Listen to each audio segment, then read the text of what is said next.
स्नेहिल, आदित्य ठाकरे यांच्या नावाची तर चर्चा सुरू आहे, पण गेले काही दिवस जी चर्चा रंगलेली ती म्हणजे अर्जुन खोतकर. त्यांचं नेमकं काय झालं? अर्जुन खोतकर यांना खरं तर जालन्यामधून निवडणूक लढवायची आहे आणि ही निवडणूक खरं तर त्यांनी प्रतिष्ठेची केलेली आहे, कारण रावसाहेब दानवे भाजपचे प्रदेशाध्यक्ष आहेत आणि ते जालन्याचे खासदार आहेत आणि म्हणूनच ही निवडणूक प्रतिष्ठेची झाली. परंतु आता असं चित्र कळतंय वृषाली की जालन्यात संघर्ष होतोय, कारण शिवसैनिक आक्रमक झालेले आहेत. जोपर्यंत जाहीर केलं जात नाही अर्जुन खोतकर निवडणूक लढवणार, तोपर्यंत आम्ही आमचा ठिय्या जो आहे तो मागे घेणार नाही, अशी भूमिकाच आता शिवसैनिकांनी घेतली आणि त्यांनी ठिय्या आंदोलन सुरू केलंय. आणि अर्जुन खोतकरांच्या बंगल्याच्या बाहेरच हे ठिय्या आंदोलन सुरू झालेलं आहे. खरं तर विविध पद्धतीनं उद्धव ठाकरेंची भेट घेतली होती अर्जुन खोतकरांनी, मुख्यमंत्र्यांची भेट घेतली होती आणि ही उमेदवारी शिवसेनेच्या पारड्यात टाका असं म्हटलं होतं, परंतु त्याला यश न आल्यानंतर आता हे ठिय्या आंदोलन जे आहे ते सुरू झालंय.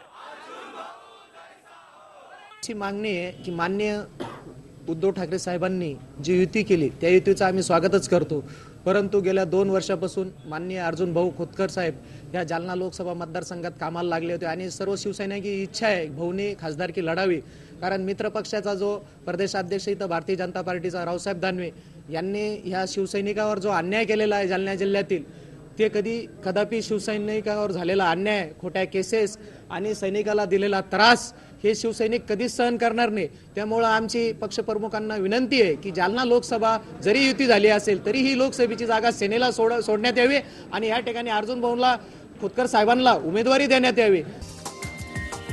हा व्हिडिओ तुम्हाला आवडला असेल तर असे आणखी व्हिडिओ पाहण्यासाठी TV9चं YouTube चॅनल सबस्क्राइब करा, बेल बटन दाबा. ताज्या घडामोडींसाठी लॉग ऑन करा tv9marathi.com.